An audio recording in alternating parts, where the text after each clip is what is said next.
हमारा जर्मन का मंदिर है ये कौन से का? जर्मनी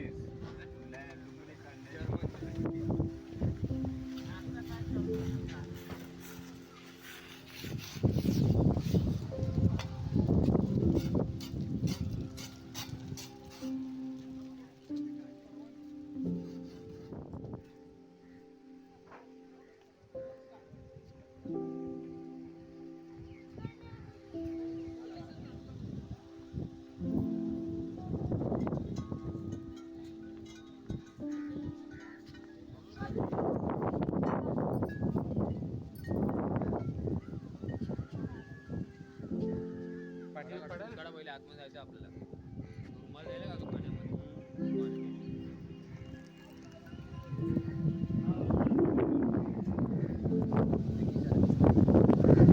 लुम्बिनी का टोटल जो एरिया है Lumbini total area 770 hectare 3 square miles और बीघे में बोला जाता है 1155 बीघा में ये टोटल एरिया 770 हेक्टेयर को 3 पार्ट में डिवाइडेड किया गया है क्योंकि लुम्बिनी जो है 3 भाग में लुम्बिनी क्यों 3 भाग में रखा गया क्योंकि बुद्धिज्म एक फिलोसफी है तो इस लुम्बिनी का जो डिज़ाइन हुआ है वो फिलोसफी में डिज़ाइन हुआ है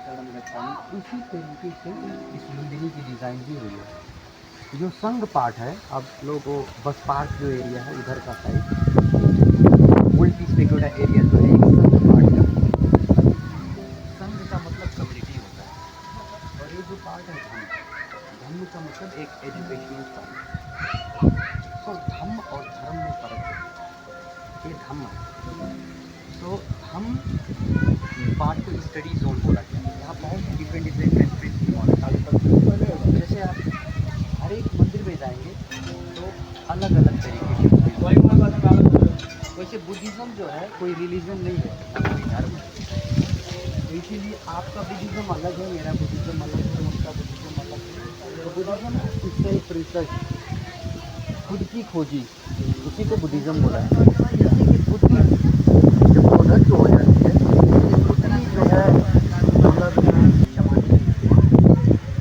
तो वैसे जैसे आप जर्मन में आए कि जर्मन अलग तरीके का यहाँ जो है बुद्धिज़्म में 2 भाग एक हीनयानी है और एक महायानी जैसे एक को थेरावादा बुद्धिज़्म बोला जाता है महायाना बुद्धिज़्म तो थेरावादा जो वो बुद्ध को गॉड के रूप में नहीं लेते हैं एक टीचर के रूप में मानते हैं और जो महायाना लोग हैं वो बुद्ध को गॉड के रूप में एक्सेप्ट करते हैं जैसे ए वाली जो मंदिर है ये बुद्ध को गॉड के रूप में एक्सेप्ट करते हैं और ये इनका जो है केवल बुद्ध को नहीं वो बहुत सी देवी देवताओं को और मानते हैं और जो थेरावादी लोग हैं वो लोग केवल बुद्ध को लेते हैं और दूसरे को दूसरी गॉड और गॉडेस को नहीं लेते हम केवल बुद्ध को ही मानते हैं और धम्म के बाद बुद्ध आता है जो लुम्बिनी में बुद्ध पार्ट है वो भगवान बुद्ध की जन्म स्थल है जहाँ भगवान बुद्ध की जन्म हुई धम्म में वो बुद्ध पार्ट मैंने बताया कि एक थेरावादा और एक महायाना तो थेरावादा उधर है महायाना इधर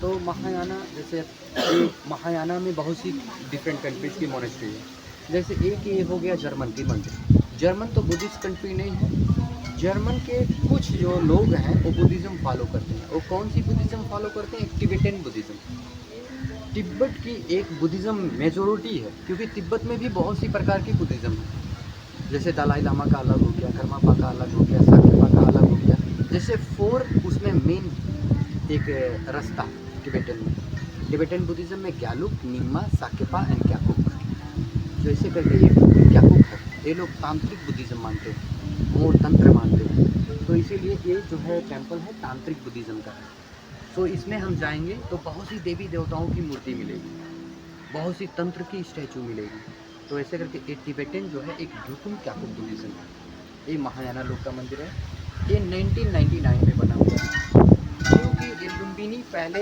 केवल भगवान बुद्ध की जन्म स्थल था 1942 में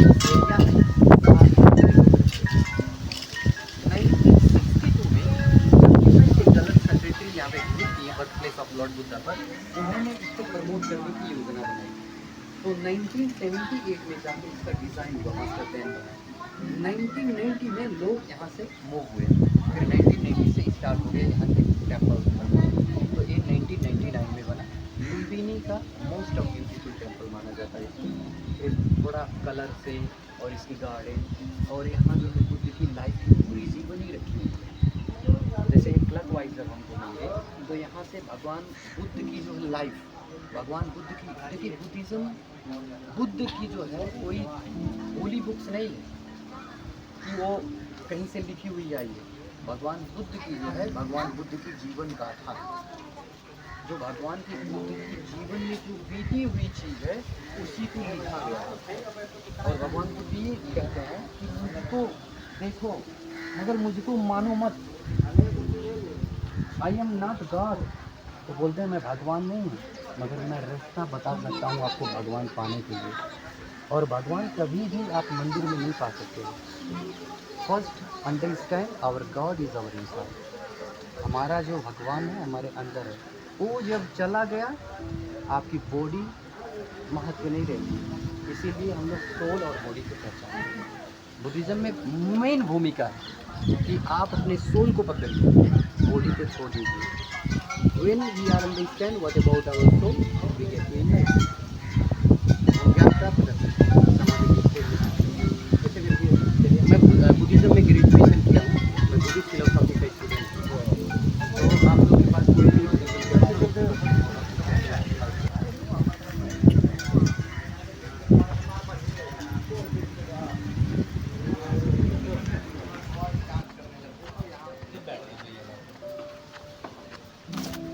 बैठ जाइए थोड़ा सा सर। मैं यहाँ हुई थी भगवान बुद्ध की लाइफ कि कैसे लुम्बिनी में भगवान बुद्ध की जन्म हुई।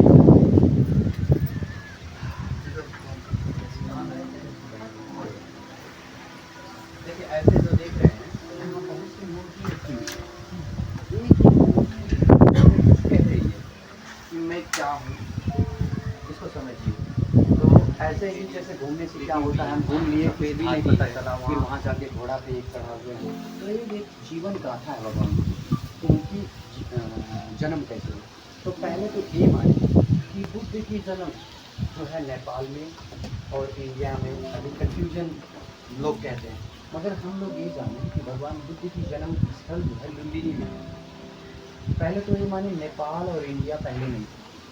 जब भगवान बुद्ध की जन्म हुई तो वो जो जगह था एक भारतवर्ष के बीच में लुम्बिनी पड़ता था। तो भारतवर्ष कहाँ था, हिमालय और इंड ओशियन के बीच में जितने भी कंट्री थे वो एक भारतवर्ष में आते थे। अफगानिस्तान, पाकिस्तान, बांग्लादेश, नेपाल, इंडिया, ये सब एक ही जगह। तो पहले क्या था, बहुत छोटी छोटी गणराज्य थे। एक जो लुम्बिनी में भगवान बुद्ध की जीवन में जो जुड़ी हुई दो किंगडम की बात आती है जो भगवान बुद्ध की जन्म की, एक साक्य गणराज्य था और एक कोलिया। साक्य कहाँ था, यहाँ से लुम्बिनी से 31 किलोमीटर जब हम ईस्ट की ओर जाएंगे, एक कपिलवस्तु नाव के डिस्ट्रिक्ट के नाम से जाना जाता है। उतने समय कपिलवस्तु एक बस्ती थी और कपिलवस्तु एक शाक्य गणराज्य था। वहाँ के राजा जो सुद्धोधन भगवान बुद्ध के पिता। और यहाँ से लुम्बिनी से 40 किलोमीटर जब हम पूर्व के ओर जाएंगे तो वहाँ एक कोलिया किंगडम पड़ता था। उसको अभी करेंटली ये बोला जाता है नवलपरासी डिस्ट्रिक्ट, क्योंकि दो डिस्ट्रिक्ट में डिवाइडेड हो गया, एक कपिलवस्तु एक नवलपरासी। पहले क्या था, एक कोलिया गणराज्य और एक शाक्य गणराज्य, दो किंगडम। तो महामाया देवी जो थी वो कोलिया की लड़की थी और सुद्धोधन जो थे एक शाक्य किंगडम के थे। जब उनकी विवाह हुई शाक्य सुद्धोधन और महामाया देवी का, तो उनकी 10 वर्ष तक कोई संतान नहीं हुई थी। संतान जब नहीं हुई तो वहाँ की प्रजा और जो उनके पैलेस में जो रहते थे ये बोलने लगे कि रानी तो बांझ है। हमारे गांव में भी ऐसा ही चलन होता है, 1-2 साल में बीत गया तो लोग कोई संतान नहीं हो। तो कुछ समय पश्चात ऐसा हुआ कि राजा सुद्धोधन को दूसरी विवाह के लिए लोग जोर देने लगे। तो महामाया देवी क्या कही, वो बोली कि जब राजा सुद्धोधन दूसरी विवाह की योजना बना रहे हैं तो एक मेरी प्रजापति बहन है, जब संतान के ही लिए वो दूसरी विवाह कर रहे हैं तो क्यों ना मेरी बहन से ही विवाह, उसकी जो संतान होगी और मेरे लिए मान्य सर। संतान के लिए जब तो प्रजापति जो है विवाह करती है राजा शुद्धोधन से, माया देवी कन्विंस करके पूरी फैमिली। फिर प्रजापति का भी विवाह होता है, तो महामाया देवी और प्रजापति सगी बहन होती हैं। फिर दोनों की संतान नहीं होती, ऑलमोस्ट 25 ईयर, 25 साल बीच होता है दोनों का विवाह, वही संतान नहीं होता है। तो राजा और रानी और जो प्रजा थे सब उदास हो गए। एक दिन का समय था कि राजा शुद्धोधन को कुछ गांव के लोग जो है बाहर निमंत्रण लिए थे, या बाहर आइए, एक यज्ञ अनुष्ठान था, उसमें निमंत्रण था। उस निमंत्रण में जब जाते हैं तो वहाँ बहुत से ऋषिगण होते हैं। तो एक ऋषिगण का जो है उनकी फेस पे जब जोर जाता है, जब देखते हैं तो राजा का चेहरा जो होता है उदास होता है। तो वहाँ से ऋषि जाते हैं, बोलते हैं शुद्धोधन, मैं देख रहा हूँ तुम खुश नहीं कर रहे हो। लोग तो बहुत खुश हैं, एकदम नाच रहे हैं, गान कर रहे हैं, आप बहुत पीर में हो। तो बोले कि महात्मा ऋषि, मैं चोरी करता हूँ कि मेरा फ्यूचर में उत्तरदायित्व कौन होगा। मेरी तो कोई संतान नहीं है और मेरी 2 विवाह हो चुकी है, मुझे लग रहा है मैं संतान योग नहीं हूँ। तो वही ऋषि कहते हैं कि ठीक है, आपको ऐसा लग रहा है तो ऐसा करें, आपकी फ्यूचर देखा जाए, आपकी दरबार की और किंगडम की फ्यूचर देखा जाए। मेरे 6 साथी हैं, वो बहुत हाई लेवल के एस्ट्रोलॉजिकल हैं, ज्योतिषी हैं, उनको मैं निमंत्रण भेजता हूँ, वो आपके दरबार में आएंगे, आपकी फ्यूचर देखेंगे। तो वही पठाते हैं निमंत्रण देके। तो जब फ्यूचर देखने लगते हैं तो बहुत सी घड़ा रख देते हैं, पानी का घड़ा होता है, दरबार के आगे रख देते हैं, और 2 कमल का फूल बिना खिला हुआ, और दोनों रानियों को देखेंगे, बोलते हैं कि इसी घड़े में डाल दीजिए। इस घड़े में डालने से जो कमल का फूल खिला, तो इसका सिंबलाइज है कि आप फ्यूचर, आपकी किंगडम का कोई उत्तरदायित्व होगा, आपकी दोनों रानी संतान योग हो, फ्यूचर की दोनों रानी बच्चे योग। तो कुछ समय पश्चात होता है, महामाया देवी उनकी पहली देवी जो होती है, वो अपने कक्ष में लेटी होती है। वो क्या देखती है? सफ़ेद हाथी। देखिए यहाँ सफ़ेद हाथी दिख रहा है, वो सफ़ेद हाथी होता है उत्कृष्टा हेवन। देखिए हेवन जो है बहुत ही स्वर्ग है, तो वो तुषिता हेवन के नाम से था। तुषिता हेवन में एक बोधिसत्व, देखिए बुद्धिज्म में बोधिसत्व बोला जाता है। आप बहुत सी प्रैक्टिस करेंगे, आपकी गुड कर्मा होगी, तो आप मोक्ष को प्राप्त जब करते हैं तो बोधिसत्व हो जाते हैं।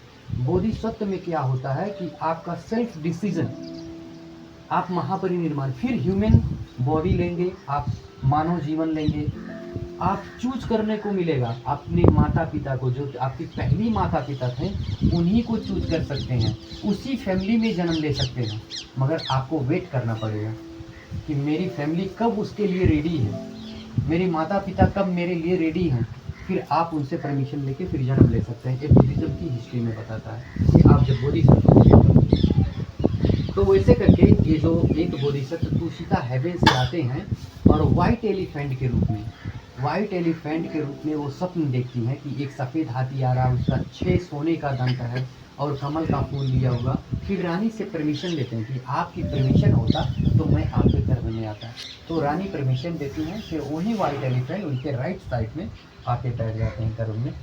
फिर उनकी जब आँख खुलती है तो ये कहती है कि मैं एक ऐसा सपन देखूँ, सफ़ेद हाथी एक स्वर्गलोक से आ रहा है।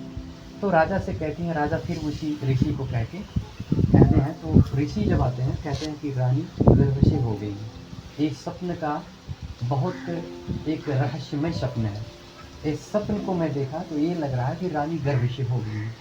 तो कुछ समय पश्चात उनको सेल्फ रियलाइजेशन होता कि मैं प्रेग्नेंट हो चुकी हूँ।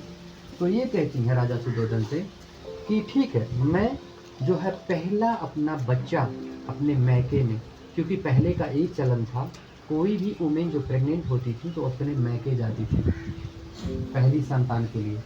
तो महामाया देवी अपने संतान के लिए वहाँ जा रही थी। तो साकेत से कोलिया का जो डिस्टेंस है 85 किलोमीटर, 1 डे तो नहीं इनफ है।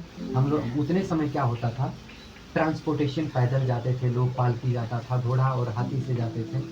तो आज के समय में उतना कुछ 2-3 घंटे का समय है कवर कर लेंगे, पहले क्या होता था पैदल। तो रानी पालकी से जा रही थी, 4 लोग उठा के लेके जा रहे थे। तो 4 बजे का समय था जो महामाया देवी लुम्बिनी में पहुंची हुई थी। फिर क्या हुआ, स्टार्ट डार्कनेस हो गया, थोड़ा रात पड़ने लगा। तो बोली कि एक रात जो है मैं लुम्बिनी में बैठूंगा। तो लुम्बिनी विलेज में जब वो अराइव हुई तो वहाँ से क्या कहने लगी कि गांव के लोग से कहीं यहाँ रमडीक जो गार्डन होता तो मैं विजिट करने के लिए जाती। तो वहाँ के लोग, एक चित्ता लता नाम का वन था, उसी में भगवान बुद्ध की जन्म हुई है, हम लोग अभी बात में जाएंगे। तो उस जगह को रेकमेंड करते हैं। तो उस जगह में जब आती हैं तो उनको स्नान करने की जिज्ञासा होती है, कहीं स्नान करने की जगह पा जाती है। तो एक उनको छोटा सा कुंड मिलता है, उसी कुंड में स्नान करती उनका डिलीवरी चाइल्ड पेन जो होता है उतने समय स्टार्ट हो जाता है। जब स्टार्ट हो जाता है तो हेल्प के लिए 25 स्टेप्स के बाद उनके पास मोर एनर्जी, उनके पास उतना ताकत नहीं होता है कि मैं और चल सकूं। वो लड़खड़ाने लगती हैं। अब ढलते ही समय उनको एक वृक्ष मिल जाता है, हाथ में एक टहनी आ जाता है। उस टहनी को पकड़ के महामाया देवी जन्म देती हैं। देखिए वहाँ पे दिखा रहा है कि महामाया देवी 1 साल का वृक्ष जो है पकड़ी हुई है, वो जन्म दी। और 7 स्टेप जैसे ही भगवान बुद्ध जन्मे मिरेकल्स हुआ था, एक मैजिक, एक चमत्कार हुआ कि भगवान बुद्ध जब जन्मे तो 7 कदम चले, और 7 कदम चलने के बाद एक अपना फिंगर है जो ऊपर की ओर दिखाएं और एक नीचे के, ये बोले कि मैं ही, देखिए आकाश और पृथ्वी के बीच में मैं जन्म लिया, ये मेरा पहला और आखिरी, मैं इसी जन्म में जो भी कार्य करना है इसी में संपूर्ण करूंगा, मैं फिर से पुनर्जन्म लेने वाला हूँ। इतना कह के वो फिर नॉर्मल देवी के रूप में चेंज होते हैं। उनकी माता जो होती है दरबार में लेके जाती हैं।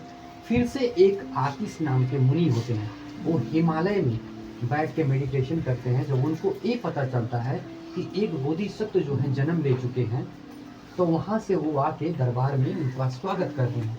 तो उतने समय उनके राजा हुआ, उनके पिता बहुत चिकित हो जाते हैं, कहते हैं इतना महान ऋषि और इतना रिस्पेक्ट देना मेरे लड़के का कोई छोटी मोटी बात नहीं है। तो इतने पे ये सवाल करते हैं कि आप ये बता दीजिए, आप जैसे आपके दर्शन के लिए हम लोग समय गुजारते हैं, मगर आप मेरे लड़के के दर्शन के लिए आए, इसका रहस्य क्या है?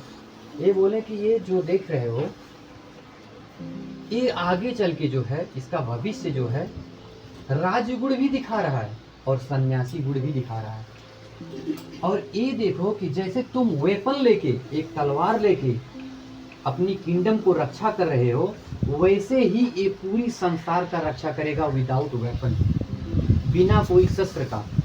ये पूरी संसार में इसकी वाणी ही काफी है। तो ये कहते हैं कि मुझको तो ये जोगी बैरागी वाला सन्यासी नहीं चाहिए, मुझे गुरु महात्मा ये सब नहीं चाहिए, मुझको राजा चाहिए और मेरा जो किंगडम को संभालने वाला उत्तरदायित्व चाहिए। तो ये कहते हैं कि ठीक है, इसकी फ्यूचर दिखा रहा है, मैं भी इसकी फ्यूचर चेंज करने की कोशिश करूँगा, मैं इसका पिता हूँ। फिर वो ब्लॉकेट कर देते हैं दरबार में, उसको लग्जरी लाइफ दिया जाता है भगवान बुद्ध को। ऐसा होता है कि इनको कुछ भी दुख कारण देख रहे हैं बाहर की कि वो अलग सा दिख रहा है। जब हम प्रयास करेंगे अपने अंदर, एक हमारा ब्रह्मांड जो है अंदर है, जब उस पर हम परिक्रमा करेंगे तो उसकी दूसरी कहानी है। तो वैसे ही भगवान बुद्ध जो है 29 वर्ष का उम्र अपने बाल्यकाल जो होता है दरबार में बिताते हैं। 16 वर्ष की उम्र में भगवान बुद्ध की विवाह हो जाती है और 13 वर्ष के बाद उनका एक संतान होता है राहुल। जब 13 वर्ष के बाद संतान हो जाता है, ऑलमोस्ट उतने समय उनका एज होता है 29 ईयर। फिर क्या होता है, जब उनकी संतान हो जाता है तो राजा कहते हैं ये फ्यूचर में जाके अब ये सन्यासी नहीं होगा, क्योंकि इसकी बीवी हो गई, इसका बच्चा हो गया, अब क्या एक जो बैराग लेगा। फिर वहाँ से सेक्रेटरी जो होता है थोड़ा लूज कर देते हैं और उनको ज़्यादा परमिशन मिलने लगते हैं कि इधर उधर घूमने के लिए। तो भगवान बुद्ध जब अपने द किंगडम से दूसरे किंगडम में जब जाते हैं घूमने के लिए तो अलग सा दिखता है। इनके किंगडम में जो है अलग दिखा और दूसरे वाले किंगडम में अलग दिखा, क्योंकि इनके पिता जो है दुख की चीज़ रखते ही नहीं थे और उधर वाले किंगडम में इनको बहुत सी दुख मिली। पूरा ओल्ड, जैसे कोई बूढ़ा व्यक्ति मिला, कोई रोगी व्यक्ति मिला, कोई गरीब परिवार से मिला, किसी को कैसा बहुत सी चीज़ दिखे। मगर बुद्धिज़्म में 4 चीज़ को दिखाता है, एक ओल्ड मैन, सिक मैन, और ऐसा होता है एक बूढ़ा व्यक्ति और एक रोगी गृहस्थी और एक मृतक और एक मंक, एक सन्यासी। उनको 4 अवस्था दिखता है और चारों पे प्रश्न करते हैं। ये कहते हैं कि जो बूढ़ा है ये है कौन, क्योंकि मेरे दरबार में तो ऐसे लोग दिखते नहीं हैं। कहते हैं वो बूढ़े हैं उम्र जैसे। आप एक कंपेयर करिए, आपके पिता की एज कितनी है और आपका एज कितना है और आपका संतान का एज कितना है, फिर मरण इसमें कंपेयर करिए। आप जन्मे फिर मर जाएंगे। उतने में कौन आया, मेरे पिताजी आए, मेरी बहन आई, मेरी माताएं आई, सब आए, सब मर जाएंगे। तो जन्म लेके मरना, फिर मर के जाना कहाँ, इसको जन्म लेना मरना, जन्म लेना मरना। जैसे आप बूढ़े हो गए तो आपको अनिवार्य है रोग आएगा, हाथ नहीं काम करेगा, पैर नहीं काम करेगा, आँख नहीं काम करेगा, फिर क्या होगा, फिर जाके देहांत हो जाएगा, डेथ हो जाएगी। तो ये बोले कि ऐसे ही अवस्था आएगा, तो इसका निवारण क्या है। तो भगवान बुद्ध उस सन्यासी को देखते हैं तो उस पर प्रश्न उठाते हैं, तो वही मैं मोक्ष के लिए यही। फिर 29 वर्ष की उम्र में गृह त्याग कर देते हैं। गृह त्याग करके 6 वर्ष वो तपस्या करते हैं। 6 वर्ष की अवस्था में उनको ज्ञान प्राप्त हो जाती है। ज्ञान क्या प्राप्त मिलता है, वो जो यूनिवर्सल, जो संसार की सत्यता को जान लेते थे। 4 नोबल ट्रूथ बोला जाता है, 4 आर्य सत्य। 4 आर्य सत्य में पहला सत्य ये होता है, ये सत्य है कि ये ब्रह्मांड में जितना भी दिख रहा है यूनिवर्स में, ये सब दुख है। और दुख बिना कारण का नहीं आता है। आपके पास कोई दुख आएगा तो कारण होगा, और उस कारण का निवारण दूसरे के पास नहीं है, आप ही के पास है। आपको कोई गाली दे रहा है, आप गाली एक्सेप्ट करेंगे कि नहीं एक्सेप्ट करेंगे। आप जब एक्सेप्ट कर लिए तो आपको दुख हो गया, आप नहीं एक्सेप्ट कर रहे हैं तो छोड़ो गाली दे रहे, उधर बड़बड़ा रहे, आप अपनी काम करें, तभी वो गाड़ी हमको उस जगह पे छोड़ेगा। वैसे ओम जो है यूनिवर्सल एक सिंबल है। आपकी ये जो जबान न यूज करके आपकी वॉइस क्या निकलेगी, ऐसा ही ओम जो है ये यूनिवर्सल ट्रांसपोर्टेशन है। ओम को लेके अब आप किसके पास मैसेज पठाएंगे, हनुमान के पास पठाएंगे कि विष्णु के पास पठाएंगे कि बुद्ध के पास पठाएंगे, किसके पास पठाएंगे। विदाउट ओम किसी भी मंत्र कंप्लीट नहीं होगा। ओम चाहिए ही चाहिए, और ये यूनिवर्सल ट्रांसपोर्टेशन। तो ऐसे ही इसमें जो 42,000 मंत्र है, इसको 3 बार घुमाते हैं, क्योंकि 3 बार का एक घंटा होता है, संघा धामा होता है, वैसे करके नॉर्मली 3 बार को और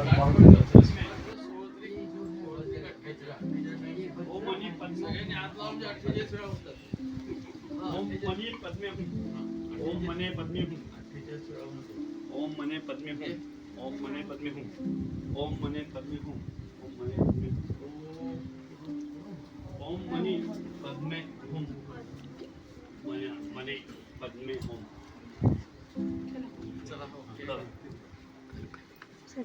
खूप पुण्य कमवलं असतं.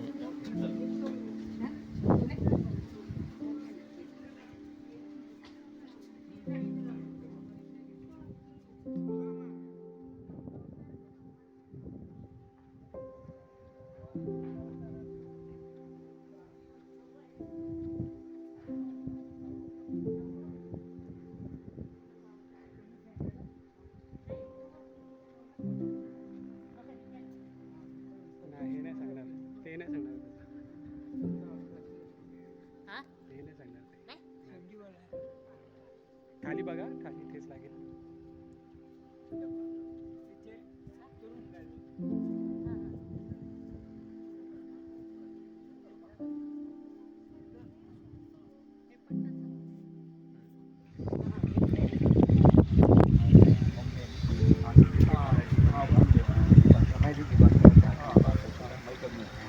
तो ये जो 4 अवस्था जो भगवान हमसे देते यहाँ से जो जीवन है उनका, प्रिंस एक राजकुमार का जीवन है, और फिर आगे चल के उनका जो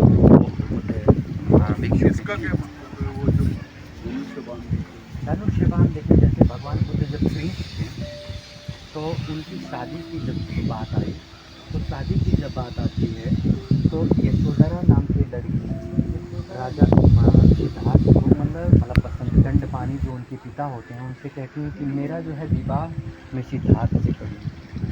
तो दंडपानी को ये पहले से पता था कि जो है राजा जो सिद्धार्थ है आगे जाके सन्यासी होगा, और उसमें राज्य का कोई मतलब राजकुमार का कोई लक्षण नहीं है, तो अपनी लड़की को ऐसे जानबूझ के देना मुझसे कोई नहीं है। तो ये कहती हैं ठीक है, ऐसा है, मैं आपको तुम्हारी बात नहीं, मैं सिद्धार्थ से ही विवाह करूँगा। सिद्धार्थ एक वचन बराबर होते हैं देवदत्त। तो ये कहती है जगपाली कहती मैं देवदत्त से क्या करूँगा, तुम्हारी मगर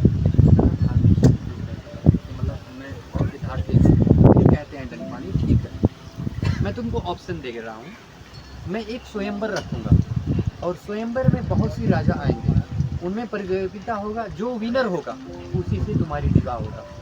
तो कहती है ठीक है, जो तुम ये शर्त मंजूर है तो मैं कर दूंगा। तो कहती है ठीक है। फिर वो बुद्ध जो होते हैं उसमें भी पार्टिसिपेट होते हैं, फिर जाके वो विनर होते हैं। विनर बुद्ध जब विजय प्राप्त होते हैं फिर जाके ऐसा कर देते। बुद्ध में बहुत सी गुण थी, वो 32 लक्षण और 40 गुण से वो संपन्न थे। उनमें अलग 32 लक्षण थे जो नॉर्मल पीपल में नहीं होते हैं, और 40 गुण से वो संपूर्ण थे। तो बुद्ध में बहुत अद्भुत चीज़ थी। तो भगवान बुद्ध कुछ किसी भी चीज़ को वो हासिल करना उनके लिए नॉर्मल बात था, क्योंकि वो पहले से ही एक बोधिसत्व थे। वैसे करके वो जो दिखा रहा है वो स्वयंवर में प्रतियोगिता।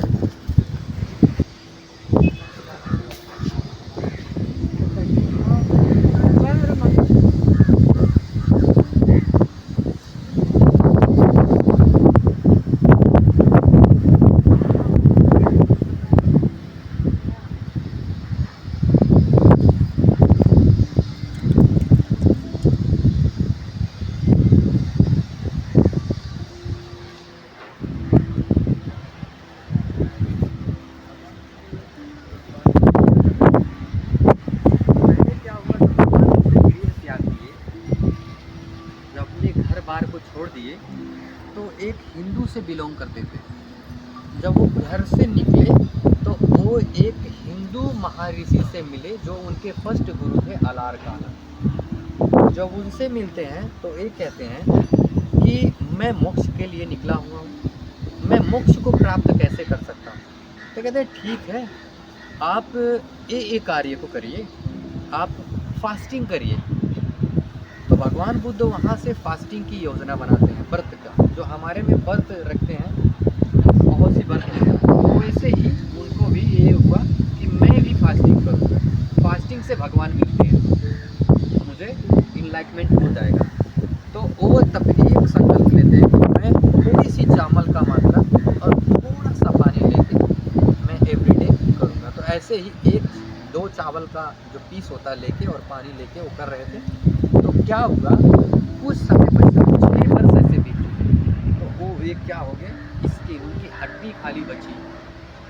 तो ये बोले कि मैं कुछ समय और करूँगा तो मेरी देहांत हो जाएगी। तो भगवान बुद्ध उससे क्या शिक्षा मिला उनको कि ठीक है, मैं अब इसको छोड़ दूँगा, ये जो है मुझसे ज्ञान प्राप्त नहीं होगा, ऐसे मैं कंसंट्रेट ही नहीं कर सका। तो फिर वहाँ से जब क्विट करते हैं तो उनके साथी जो होते हैं बुद्धि भ्रष्ट हो गया, सिद्धार्थ पागल हो गया, ये जब बढ़ते आके बीच रास्ते में छोड़ दिया, इसको कैसे ज्ञान प्राप्त हो, चलो छोड़ो, ये तो पागल हो गया। तो भगवान बुद्ध वहाँ से निकलते हैं, एक जगह पे जाके निरंजना नदी होता उसमें स्नान करके एक बोधि वृक्ष के नीचे बैठते हैं। तो बोधि वृक्ष की जो है एक सुजाता नाम की लड़की जो है बोधि वृक्ष की पूजा करती थी, वो हमेशा तो वृक्ष की पूजा करती थी, नहीं बोधि का वृक्ष की पूजा करती थी। तो वृक्ष की पूजा करने की वजह से एक दिन सुबह का समय था, वो जब आई तो वृक्ष के नीचे एक महात्मा बैठे हुए हैं। वो 6 वर्ष तक तपस्या किए थे, उनके नंग जो नह थे बड़े बड़े थे, बाल बहुत बड़े बड़े। वो खीर दी और खीर को वो एक्सेप्ट कर लिए, भगवान को एक्सेप्ट करके उस खीर को 49 भाग किए, छोटा छोटा सा 49 भाग, और ये बोले कि मैं इसी पे संकल्प ले रहा हूँ, इसी 49 भाग को खा के मैं ज्ञान प्राप्त करूँगा। 49 भाग को वो खा लिए, एक ही बार खा लिए 49 भाग, और 49 दिन के लिए उस संकल्प लिए कि मैं, और खा के बैठ गए ध्यान में। कुछ ही समय पश्चात वो ज्ञान को प्राप्ति हो गई, फुल मून के समय। तो ये कहते हैं भगवान बुद्ध कि कोई भी पूजा हो या कार्य हो, पहले आप अपने को संतुष्ट रखिए। आप व्रत बैठते हो, कोई भी व्रत बैठते हो, क्या होता है उसका कंसंट्रेट ये होता है कि मुझको अपना व्रत तोड़ना है, तो मुझे क्या खाना पकाना है और क्या खाना है, उस पर ध्यान होता है। कितने समय कितने बजे, वो हमेशा ही उतना ध्यान देते हैं। तो भगवान बुद्ध कहते हैं कि आपकी जो है कंसंट्रेट मेरे जो आपकी गोल है उस पे नहीं है, आप दूसरे चीज़ पे फोकस कर रहे हो। करेक्ट है। पहले आप अपने को संतुष्ट रखिए, जब संतुष्ट रखेंगे तब आपकी ध्यान लगेगी। तो भगवान बुद्ध कहते हैं किसी भी चीज़ को ज़्यादा नहीं खाना है। आप ज़्यादा खा लोगे तो पचाने में दिक्कत हो जाएगी, और कम खाने से भूख लगेगा। सेंटर, इसीलिए भगवान बुद्ध ये बोलते हैं centre, middle path. Middle path का ये होता है कि जीवन और मरण, जैसे बी बिटवीन डी क्या आता है, सी का मतलब होता है चॉइस, और चॉइस देखिए, बी मतलब बर्थ हमारा पास्ट है, और डेथ हमारा फ्यूचर है। पास्ट बीत चुका और फ्यूचर मैंने देखा नहीं, और मोमेंट जो है ये आपकी लाइफ है। तो मोमेंट में बैठिए और बैलेंस में बैठिए, इसी से आपको मुक्ति मिलेगी। फ्यूचर में आप बैठे हो, आप अभी हो और प्लान कर रहे हो आगे का, और कल नहीं देखे हो कल मैं उठूँगा कि नहीं उठूँगा, मैं वेकअप होऊंगा कि नहीं होऊंगा।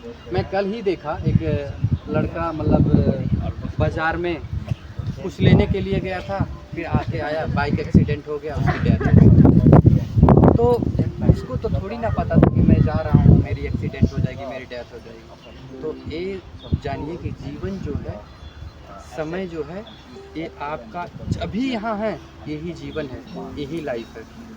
लाइफ ना पीछे है ना आगे है, मोमेंट ही लाइफ है। और वो डॉर्जे का क्या मीनिंग है?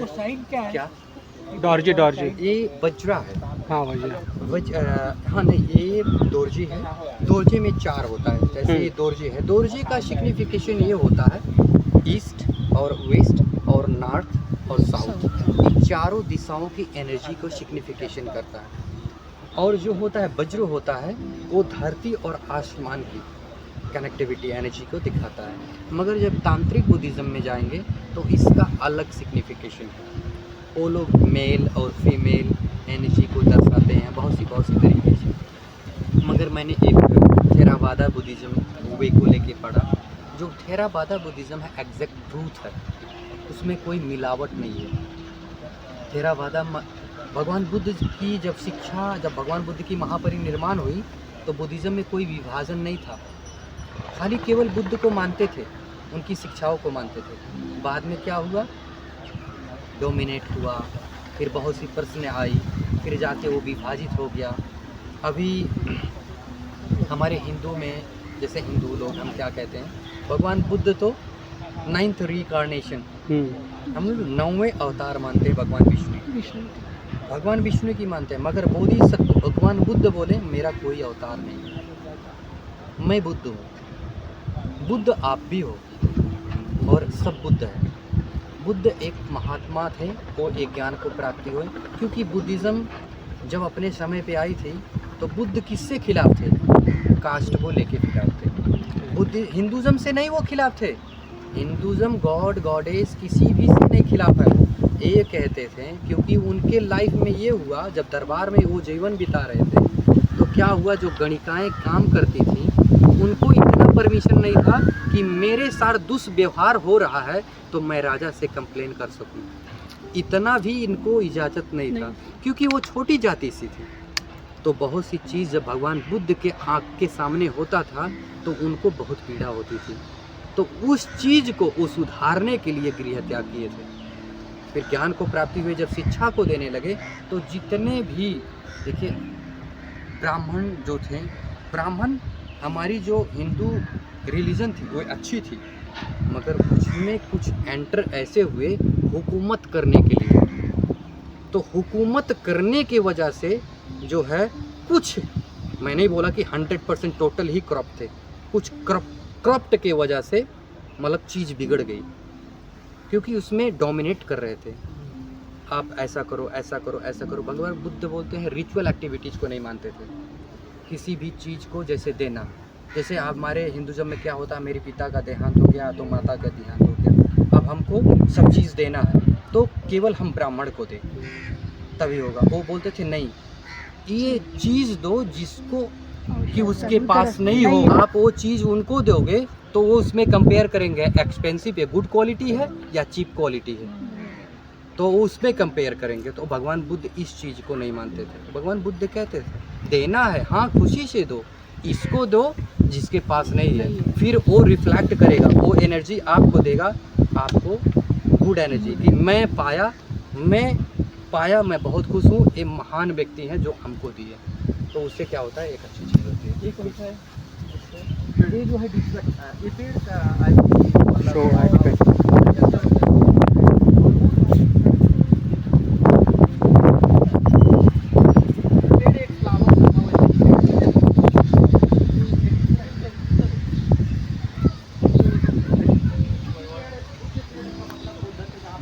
विचार को मत मानो। जैसे कोई बुरा विचार दे रहा है तो उसको मत मानो। खुशी कैसी मिल रही है आपको, आपके करने की वजह से एक अच्छी काम जिसको हो रहा है उसको मानो। और लोग कह रहे हैं इसको बहा दो, उसको ना मानो, एक गलत है वो गलत है, वो तो पावर, रिलीजन वो जो है पॉलिटिक्स लोग पावर करते हैं, और रिलीजन वो चीज़ नहीं है। रिलीजन की जो मेडिटेशन करेंगे, विपश्यना करेंगे तो आप ये सारी क्वेश्चन की आंसर आपके अंदर है।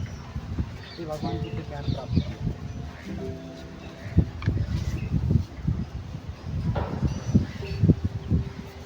सर पर जो शेल है कि बाल है क्या? ये ऐसा है जो चीज़ मैंने अपने मतलब स्टडी समय में ये पढ़ा कि भगवान बुद्ध एक बार तपस्या कर रहे थे तो बहुत सी धूप थी, इतना धूप था, वो कड़ाके का धूप था। तो एक सेल था वो चल रहा था, तो उसको ये एहसास हुआ कि वो जाते जाते ऐसे हुआ, उसको फील हुआ कि मैं इसको शीतलता देना चाहिए। उतना ये महान व्यक्ति जब वो तपस्या कर रहा है उसमें ये जिज्ञासा हुआ, तो एक सेल जाके वहाँ पे बैठ गया। आप कभी भी देखेंगे जब एक सेल जाता है तो उसके पीछे पीछे कितने सेल जाके वहाँ इकट्ठे हो जाते हैं। तो गया तो उसके पीछे पीछे सारी जो जाके इकट्ठा हो गए, तो उससे हुआ। फिर एक क्या बोलते हैं कि जब भगवान बुद्ध तपस्या कर रहे थे, वो तपस्या में इतने लीन थे, उनको ये नहीं पता था कि धूल है कि गलदा है, क्या है कैसे है, तो बाल जो है जटा समान हो गया था, एक जटा समान से हो गया था, तो वैसे दिख रहा था। एक बोलते हैं कि सेल, तो दोनों ही स्टोरी मतलब ऐसे।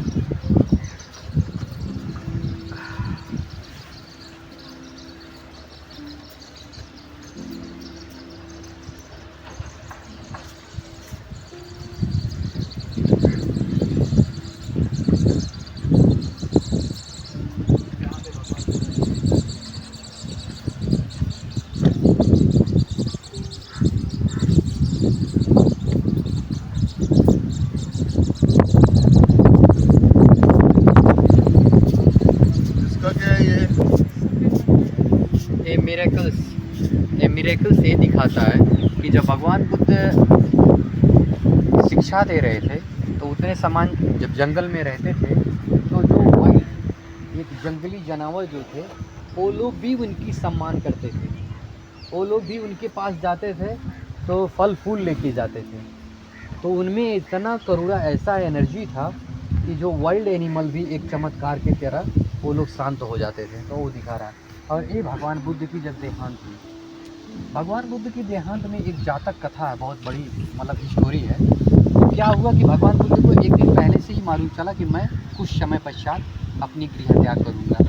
तो जब गृह त्याग कर देते हैं तो ये कहते हैं कि मतलब ठीक है आनंद, ऐसा है आप लोग ध्यान करिए, और मैं क्योंकि कल मुझे अपने शरीर को छोड़ के मेरी जो है देहांत हो जाएगी, मैं शरीर को त्याग करूँगा, तो ऐसा है मैं जा रहा हूँ विश्राम करने के लिए, आप लोग ध्यान करो।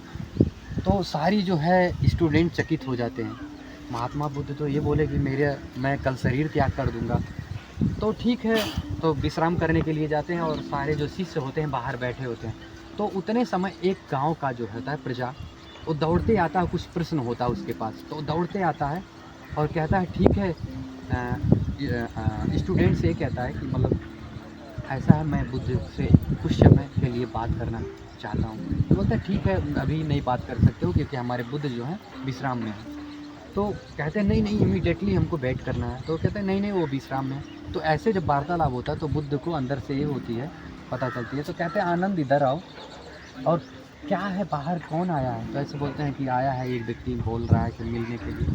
तो बोले कि ठीक है, मैं तो कल गिरह त्याग कर दूंगा, मेरा अपने शरीर को त्याग कर दूंगा, मगर बुद्ध की किसी किताब में ये लिखना नहीं चाहिए कि बुद्ध की जीवन थी, कोई आया अपने सवाल की जवाब नहीं पाया। तो ऐसा बुद्ध को नहीं चाहिए, आप उसको देखिए और क्या है मैं।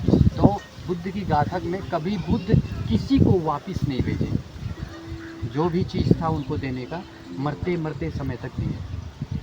तो ये भगवान बुद्ध की महापरिनिर्वाण की है। बुद्ध की 4 अवस्था की मूर्ति देखेंगे, जैसे ये देखेंगे तो जन्म की दिखाती है, एक फिंगर माँ ऊपर के होता है एक नीचे, और ऐसे जो होता है मुद्रा वो इनलाइटमेंट, जब भगवान बुद्ध के ज्ञान प्राप्त हुई, जब वो शिक्षा देने लगे थे तो दोनों हाथ को इस तरीके से किए, जैसे भगवान बुद्ध की देखा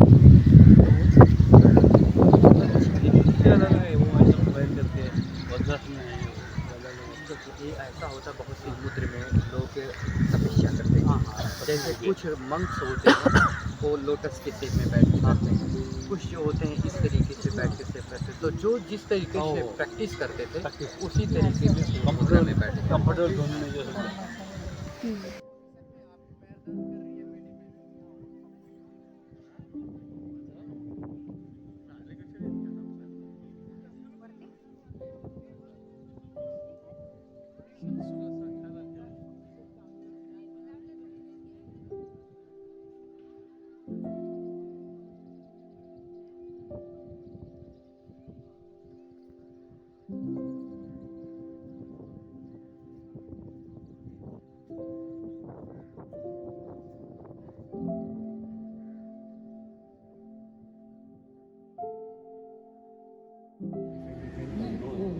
नहीं ये गोइंका है। गोइंका जो है वो अलग है। गोइंका का मतलब होता है without money, without any instrument.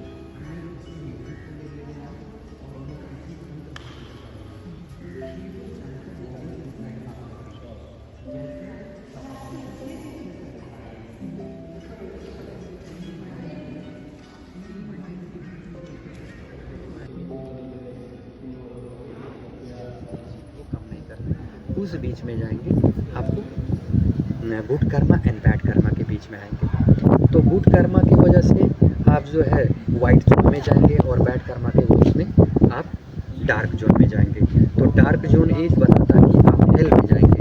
जैसे वहाँ देखिए 3 रूमेंस दिखाता है हेल का एरिया, और 3 रूमेंस जो दिखाता है वो देवलोक का दिखाता है। वहाँ देखेंगे 3 एनिमल हैं, एक दूसरे से पकड़े हुए हैं। तो हमारे शरीर के भीतर ऐसा ही है, डिज़ायर भी है, एंगर भी है, ग्रीडी भी है, और बीच में बलर है, क्योंकि ज़्यादा लाइट नहीं है, थोड़ा सा है। तो वो सब